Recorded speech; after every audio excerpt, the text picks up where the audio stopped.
Hello all, this is Basai, also known as Blue Wolf 0218 on the PlayStation Network, formerly known as Blue Girl 0218 on the same network. Why Blue Girl? Well, it's like that ex-girlfriend's tattoo on your arm which you couldn't get rid of until PlayStation let us change our names last year. We are looking at my favorite light tank at Tier 5, the French AMX ELC Bis. It's a great tank. It's got this low, almost flat profile, so it's hard to spot and hit. In hilly terrain, I could use depressions to keep myself hidden and just simply snipe, which you will see in the video. Combine that with its decent speed, its awesome camo rating, this tank can become an unseen ninja tank. I got its camo value all the way to 94 without the crew, just by simply painting it for all seasons and situations. Plus I put a camo net on it. But the great thing about this tank is that when you fully upgrade it, you get that 90mm Tier 6 monster gun. Dude, you could one-shot Tier 3s, 4s, some Tier 5s, and you will definitely hurt Tier 6s and 7s. I've blasted the front armors of Tier 6 heavies like the M6 and the Absolution with this gun. But with all that hoopla, I gotta warn you, do not brawl with other light tanks. Do not. Snipe them. Do not brawl. Here's an example right there. One shot, 1C. Why? Even if you're fighting Tier 3s and 4s, do not brawl them. Because the thickest armor it has, which is in the lower hull, is only 25mm. You could get effed up by Locusts, Panzer 1Cs, like the one I just sniped. And when you get that 90mm gun, your turret can't rotate all the way around. You're stuck. I guess the gun's just too big for the turret. You also lose some speed when you fully upgrade to that 90mm gun. So you're only able to work with like a 45-degree angle. You can't turn all the way. That's why you do not brawl with it. Just snipe with it. So keep your distance when you get that high. Now the stages you go through provides you, right up front when you buy the tank, a Tier 4, very weak 75mm gun. And then that's followed by a Tier 5 decent 75mm gun. And those guns do allow you to turn the turret all the way. But still, that temptation to just brawl because you've got that decent speed with other light tanks is a negative. Don't do it. Your armor just doesn't hold up. Like the PZ-1T would have that Mauser gun, which spews that non-stop spray of bullets. Yeah, I've been effed up that way, trying to get to the last stage of upgrading this tank. Even headsers have one-shotted me, so don't do it. Now about the map. This map is great for light tanks and TDs because it's got all that space. And RDs too, they love this map. It's got all that space. Who hates this map? Heavies. Why? Because of all that space. Heavies are kind of slow and are big targets.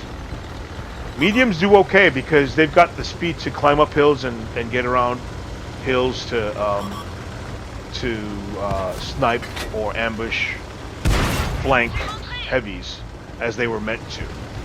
So if you're a heavy, you're restricted to areas like A1 to D4, that area. I'm laughing right now because I'm a part of the video where I'm brawling. I didn't want to brawl, but I was stuck doing it. But I knew by this time I knew how to use this tank. If you notice, my crew in this tank isn't fully trained, so they don't even have 6th sense yet. But they do have camouflage. That's the first thing I put in a light tank crew is camouflage, and then brothers in arms. And then I put in the rest. I do 6 sense in the rest. Now something went wrong with this Churchill. I think the driver was lagging because he's stuck staring at nothing. I just swung around him, started shooting him. Thank God for my part, because that Churchill has a quick reload. Just blasts me away easily. No matter how many times I circle him.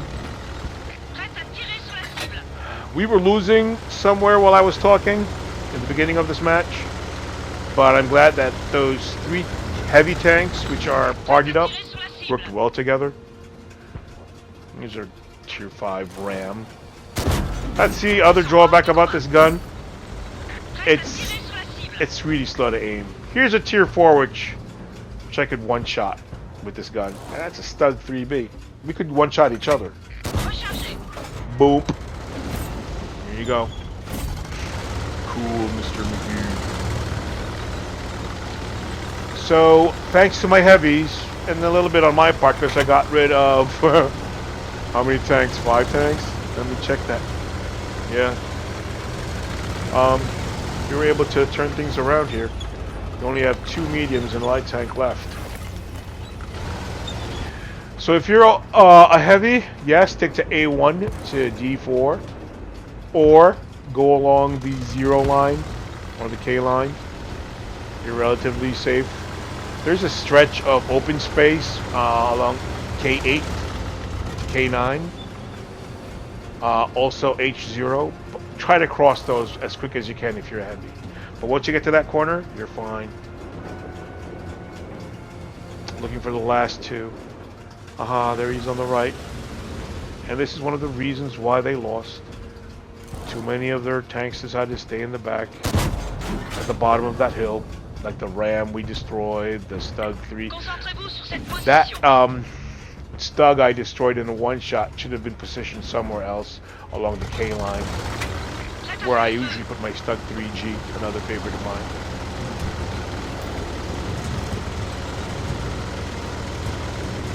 When I play Arty on this map, I start at K2 or K3, and when it's clear enough, I go to J9, that area, K0, J9, and I get decent shots from there, if I know it's clear. I never stay by the base. I don't know why Arties like to stay there by the base. They're just easy targets. They know where you're going to be. So move.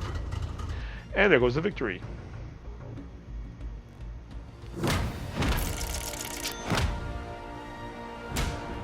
So this was recorded way back November 11th, 2 years ago. I had gotten this game in summer of 2018. And I was still learning how to use this 90mm gun on this tank. And did well with it right away. I got a Mark of Excellence. That's the first tank I ever had with the Mark of Excellence. Well, that's not true. I had the Ripper. And this is the second one. But I got it pretty early. That's how good this tank is. And, yeah.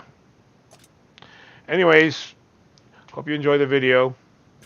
And keep tanking. Later.